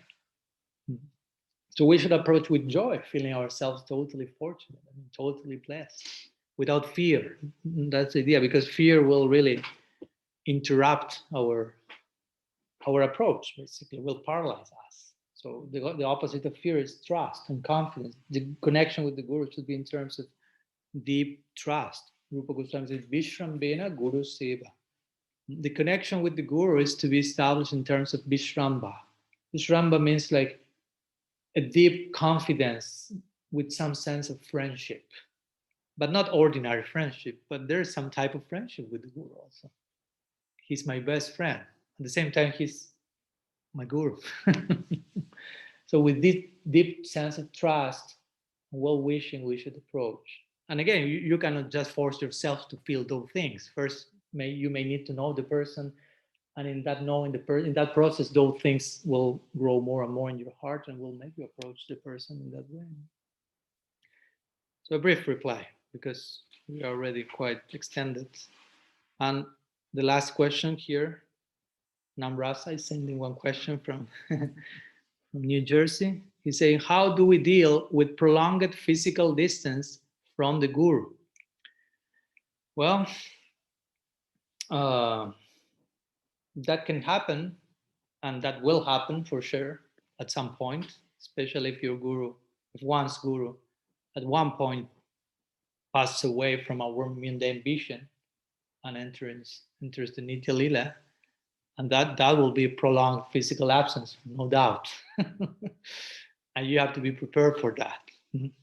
That's a real test of who is a disciple, if you will. Because at that moment, your Guru is no longer visible on one platform. So you will be put to test how much you have established a relationship with him beyond the physicality of this plane. Because the relation with the Guru has nothing to do with the physical body. Of course, there is Bapu and there is Bani. So there is Bapu. When the Guru comes, visits you, you have the chance of whatever, cook for him and make a garland and wash his clothes and certain, if you will, physical services that are very desirable, no? But at the same time, that can be or can be not there. While Bani, or his instruction, his message, his ideal, his mission, will be always present. Of course, I'm not saying this, okay, so Bani is above Bapu. So if there is Bapu, I will say, Gurudev, I'm just connected with Bani, this is the essential part. So I no need to cook. And no, you will take the opportunity to offer seva in the plane of Bapu. But of the two, Bani will always be there. At some point, Bapu seva will no longer be available, may no longer be available. So how to deal with that physical distance or physical absence? So Bani is there for that. You have to connect with what your Guru is about. That's what one meditates on daily. Krishnanandaya Dimahi, Gurudevaya Vidmahi. You have to know Sri Guru. You have to deeply meditate in his internal experience and serve that and identify yourself with that. Because if you are not identified with that in terms of service, you won't develop a spiritual identity. And we are to develop spiritual identity. To be a disciple means to develop a spiritual identity. And you won't develop a spiritual identity if you don't have an identification with a necessity of service that you project yourself in. So Guru may not be present physically, but again, he lives in his instruction forever, basically. So we are to find the Guru there. That's the test of the disciple, how much of the Saragrahi, of the instant seeker we are. And if we have the chance of physical association with Sri Guru, that's like an extra blessing, if you will, added feature to the equation. But our focus should be how much I am connected with what all he is about, his instruction, his mission, his ideal. And it's a substantial way, because you have Bapu and Bani, but in Bani, you also have the Bapu of the Bani and the Bani of the Bani. You can have the form, the external aspect of the Bani. You can understand the instruction in a very superficial way, or the bani of the bani means like the essence of the instruction. So we should become deeper and deeply acquainted with that. So, and of course, to complement with the association of other sadhus, because I imagine the question here has to do with physical distance from the guru, and that presents like on an individual level with one particular person, which I understand your Diksha guru, let's say. But again, the guru is an individual, but there's also a plurality of gurus. So we should understand Chaitanya Charitamrita begins like this: Vande Gurun. Immediately the whole treatise put everything in context. I offer my pranam to the gurus, in plural. Vande Gurun. Like implying, when you speak about guru is not alone. Please do not alienate one figure of the parampara from the rest of the succession, no? Because that's a disservice to the guru. You can, I mean, if you over glorify your guru to the point to say he's so unique and special, and by doing that you are kind of taking him out from the whole. He's saying, what are you doing? Bring me back. Do not unplug myself from my own Gurudev and my Param Gurudev in the name of praising me. You are not doing that. So bring me back to the Parampara, something like this. So when we say Guru, we say Guru Parampara. So by this I mean, we may have physical distance from some Guru, one sadhu, but we should understand there's a whole galaxy of sadhus, a whole parade of gurus.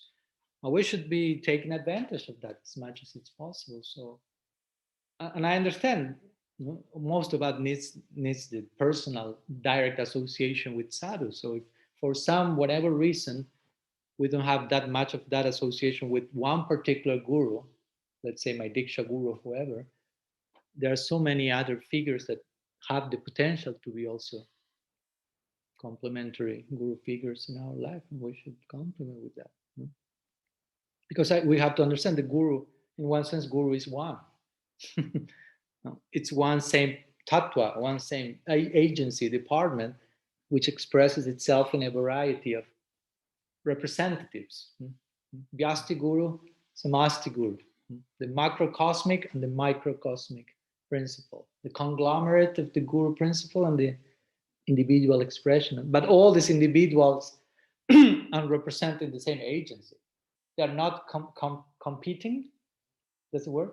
They are not competing with one another. Like, come to me, come to. I mean, actually, all of them are serving the same company, if you will, the same agency. No?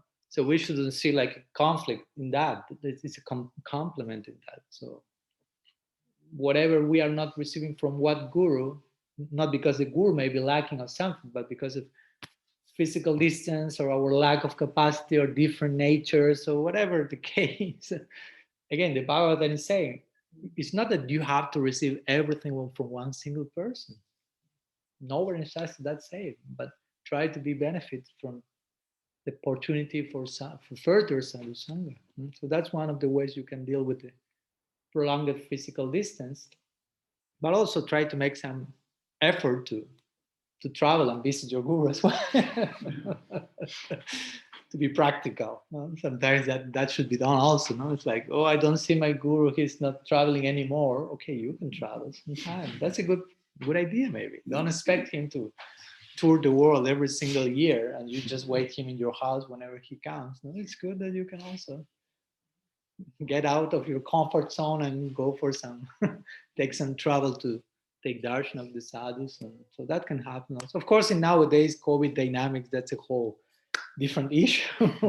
And I imagine the question has a lot to do with that. So again, take shelter in Zoom and some online darshans for sure of your Gurudev, but also again, go deeper. It's a nice opportunity to become more substantial and essential in connecting with the people beyond the physicality and according to their inner instruction, and get in touch with other sadhus as well. So, some ideas, Namrasaji. Hope that helps.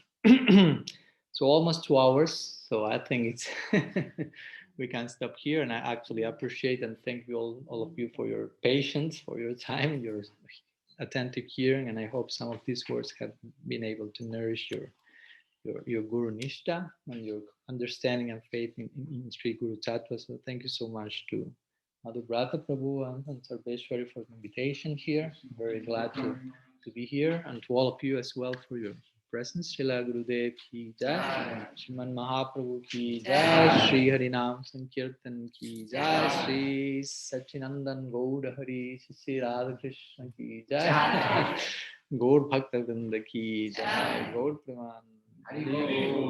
Swami Padmanabha Maharaj ki Sadhu Sangha ki jai, Vancha Kalpataru Vishta Kripa Sindhubhyai Vacha Patitanam Pavanebhyo Vaishnavebhyo Namo Namaha Ananta Koti Vaishnava Vrinda ki jai, Gaur Hari Bo.